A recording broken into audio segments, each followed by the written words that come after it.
여러분 안녕하십니까? 뉴스투데이 제주입니다.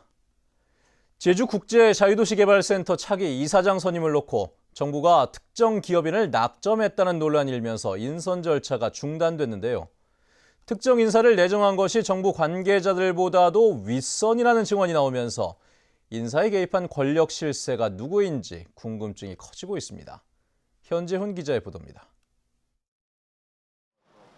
JDC 임원추천위원회는 정부가 기업인 K씨를 내정한 만큼 서류 심사에서 통과시켜야 한다는 의견을 모았습니다. K씨가 서류 심사에서 탈락할 경우 나머지 응모자로 면접 대상자를 결정해도 아무런 의미가 없다는 발언까지 나왔습니다. 이에 대해 K씨를 탈락시켜야 한다며 반발한 위원은 정치권과 권력 실세가 개입했기 때문이라는 주장을 제기했습니다. 정치 세력가가 청와대 이름으로 이제 3번이다. 이렇게 하면 이제 경제교회나 국토부는 그 사람을 반드시 올려라 해서 이제 이 JDC 인사실로 하는 거니까. 권력 실세가 특정인을 내정하고 정부가 밀어붙이는 구조 속에서는 공정한 심사와 인선은 불가능하다는 주장입니다. 지금 이 구조 속에서는 교체해봤자 사람 정해가지고 하는 이런 것이 바뀌지 않는 한은 거기서 소신껏 끝까지 버틸 사람이 있을 손오공도는 안 될 거야, 손오공도.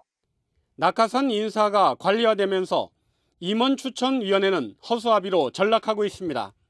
산하 공기업을 사실상 공기업으로 인정하는 것이 아니라 정권의 전리품으로 여기다 보니까 계속해서 이런 사태들이 반복되고 국민들로부터 지탄받고 있는 내용이라고 판단하고 있습니다.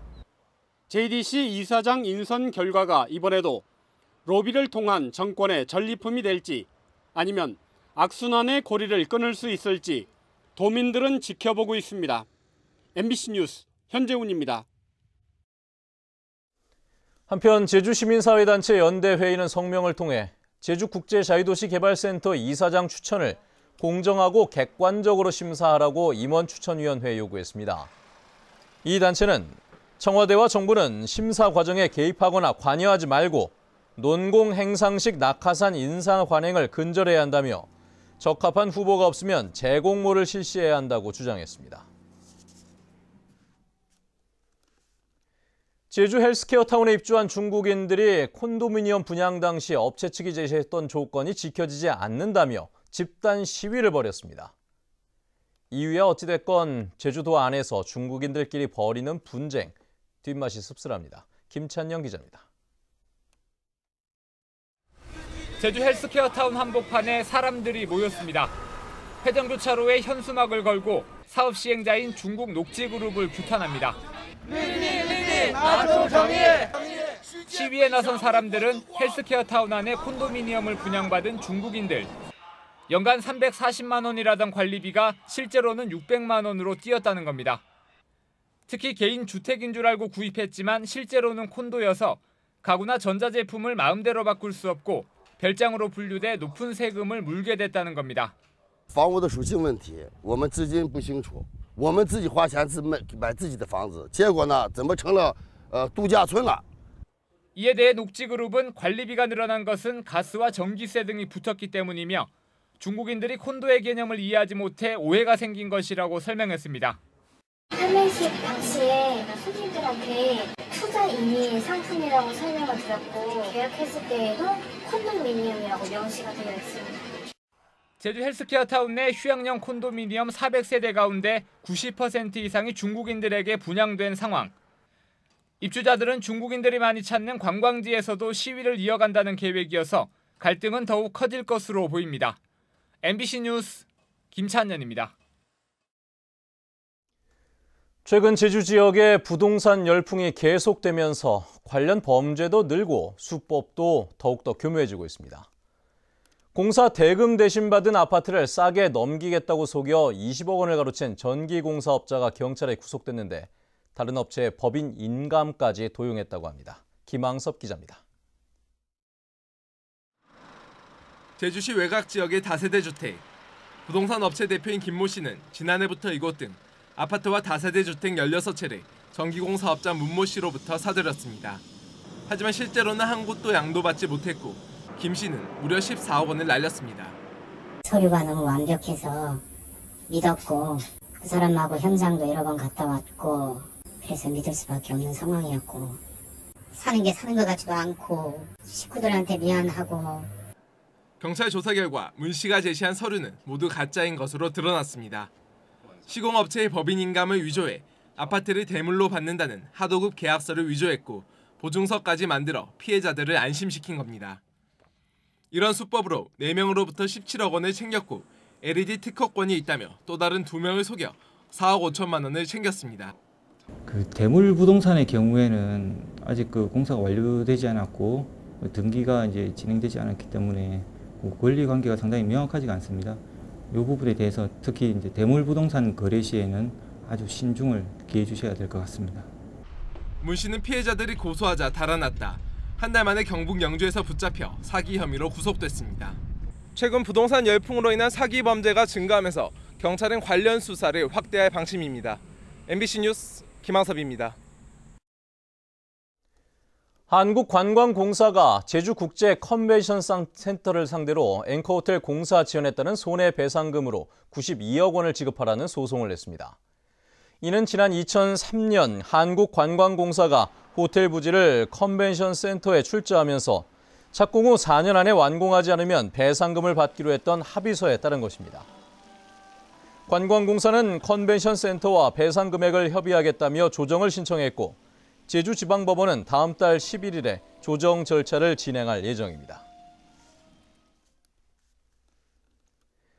지난 총선 과정에서 공유지 관리 문제가 이슈가 됐었죠.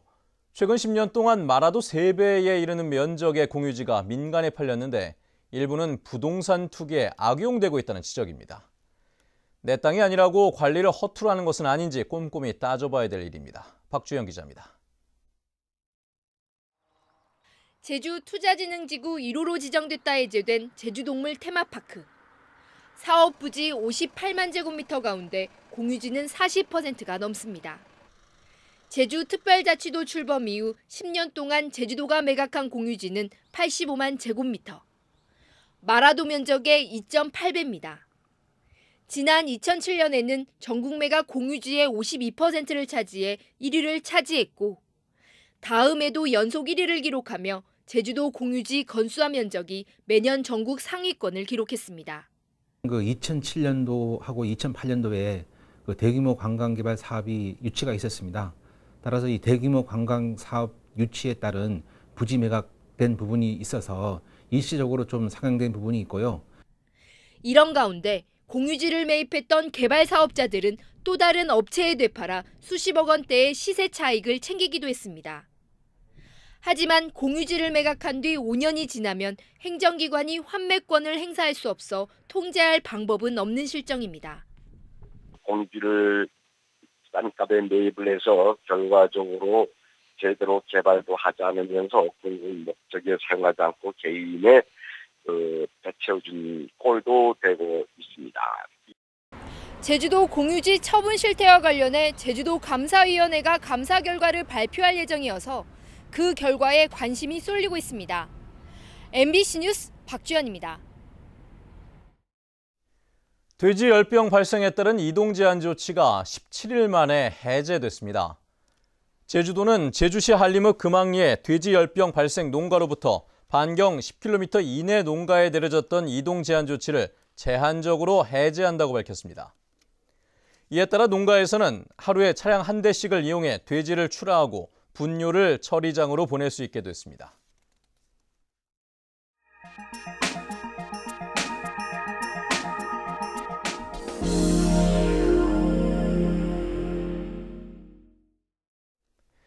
산학융합지구로 조성되고 있는 울산 테크노 산업단지가 한국형 실리콘밸리를 목표로 공사가 한창입니다.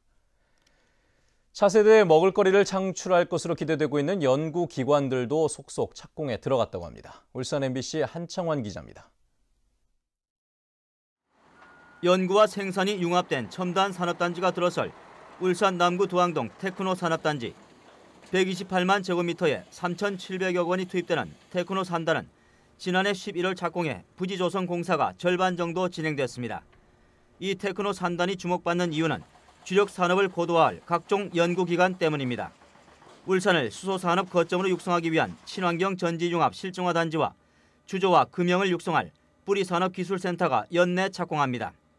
특히 위기의 조선업을 살리기 위한 조선해양도장 표면처리센터, 조선해양기자재 장수명기술센터, 조선해양 ICT 융합센터를 비롯해 안전사고 예방을 위한 석유화 공정기술교육센터, 고효율 차량 경량화 부품센터, 차세대 전지종합기술센터 등 자동차 관련 연구기관들도 속속 입주합니다. 울산 테크노 산업단지가 내년 말 준공되면 한국형 실리콘밸리로서 울산 창조경제 혁신의 산실로 거듭나는 계기가 될 것으로 전망하고 있습니다. 바이오 화학과 전기전자, 의료 등의 첨단 업종 공장들은 33개 필지 가운데 18개 필지가 팔렸고 나머지는 분양 중입니다.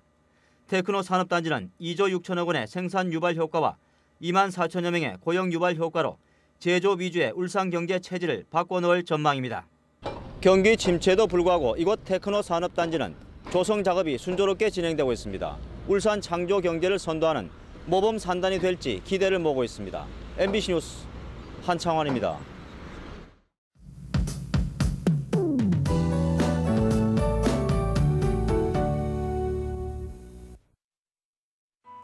네, 오늘은 북상하는 장마전선의 영향을 받겠습니다. 차차 흐려져 오후부터 비가 시작되겠는데요. 낮까지는 활동하기 무난하겠지만 퇴근길 염두하셔서 미리 우산을 챙기는 것이 좋겠습니다. 예상 강수량은 해안 지역에 30에서 80mm, 산간에는 120mm가 넘는 많은 비가 오겠는데요. 밤부터는 안개까지 짙게 끼면서 교통안전에 각별히 유의하셔야겠습니다.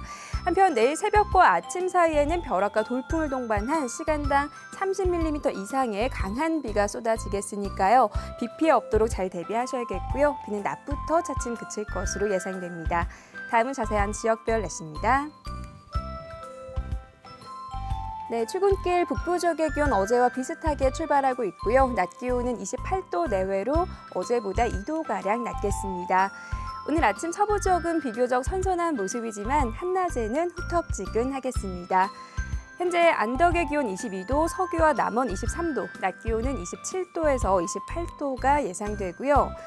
동부 지역도 비가 오기 전까지는 햇볕이 강하게 내리쬐면서 자외선 차단에 신경 쓰셔야겠습니다.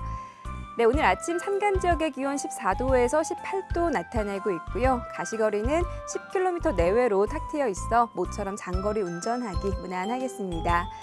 삼적 대체로 구름 많은 가운데 기온은 22도 내외로 평년과 비슷한 모습입니다. 해상에는 짙은 안개와 함께 너울성 물결이 높게 일면서 해안가 안전사고에 유의하셔야겠고요. 현재 대부분 공항에는 구름의 양만 많은 모습입니다. 네, 내일 비가 그치고 나면 찜통더위가 기승을 부리겠고요. 다음 주 화요일부터는 다시 장맛비가 이어질 전망입니다. 날씨였습니다. 제주 연안에 외래종인 레더 산호류가 집단 서식하는 것으로 확인됐습니다. 국립수산과학원 제주수산연구소는 지난달 제주 남동부 해역 수심 15에서 20m에 대한 수중 조사 결과 전체 면적의 30%에서 아열대종인 레더 산호류가 서식하고 있다고 밝혔습니다. 제주수산연구소는 레더 산호류가 유무성 생식을 통해 해조류와 무초축 동물의 서식처를 잠식하고 있다며 모니터링을 강화할 계획입니다. 어제 저녁 8시 반쯤 제주국제공항 계류장 9번 탑승구 앞에서 아시아나항공 지상조업체 직원 39살 양모 씨가 항공사 버스에 치여 크게 다쳐 병원으로 옮겨졌습니다. 경찰은 양 씨가 탑승구로 들어오던 비행기를 유도하다 사고를 당한 것으로 보고 공항 직원 등을 상대로 정확한 사고 경위를 조사하고 있습니다. 제주지방법원 김현희 판사는 이혼한 아내가 키우는 아들을 학대한 혐의로 기소된 59살 김모 씨에게 징역 1년에 집행유예 2년을 선고했습니다. 김 씨는 지난해 11월 이혼한 아내가 키우던 7살 아들을 집에 데리러 왔다 말을 듣지 않는다며 머리에 밥상을 집어던져 전치 3주의 상처를 입힌 혐의로 재판에 넘겨졌습니다. 김 씨는 또 아들을 둔기로 폭행하고 흉기를 꺼내 공포심을 유발한 혐의도 받고 있습니다. 아내에게 수면제를 먹여 살해한 혐의로 기소된 남편에 대해 대법원이 유죄를 확정했습니다. 대법원 제2부는 살인 혐의로 원심에서 징역 30년을 선고받은 45살 고모 씨의 항소를 기각했습니다. 고 씨는 지난해 3월 제주 시내 자신의 집에서 보험금을 노리고 아내에게 수면제를 먹여 살해한 혐의로 재판에 넘겨졌습니다. 환경영향평가 협의 내용을 위반한 사업장들이 무더기로 적발됐습니다. 제주도는 지난 4월부터 도내 사후관리조사 대상 사업장 32곳 가운데 9곳에서 12건의 협의 내용 미이행 사례를 적발했습니다. 이들 사업장은 공사 차량 바퀴를 씻은 흙탕물을 방치하거나 음식물, 폐기물 처리 현황을 기록하지 않고 협의 내용 이행 상황을 부실하게 작성한 것으로 드러났습니다. 소나무 재선충병 확산을 막기 위한 2차 항공방제가 오는 19일부터 사흘 동안 실시됩니다. 이번 항공방제는 제주시 아라동과 노형동 등 서부 지역과 구저읍, 서귀포시 하원동 일대에 조성된 소나무 1,000헥타르에 걸쳐 이뤄집니다. 제주도는 항공방제 대상 지역에 대해 양봉과 가축 방목, 산나물 채취 등을 삼가줄 것을 당부했습니다. 전기 택시 보급을 위한 제주도의 지원 정책이 본격 추진됩니다. 제주도는 올해 전기 택시 100대를 보급하기로 하고 다음 달 26일까지 개인 택시와 일반 택시 사업자를 대상으로 선착순으로 신청을 받는다고 밝혔습니다. 전기 택시 구매자들은 보조금 2,600만 원이 지원돼 SM3 중형 택시인 경우 600만 원대에 구입할 수 있습니다.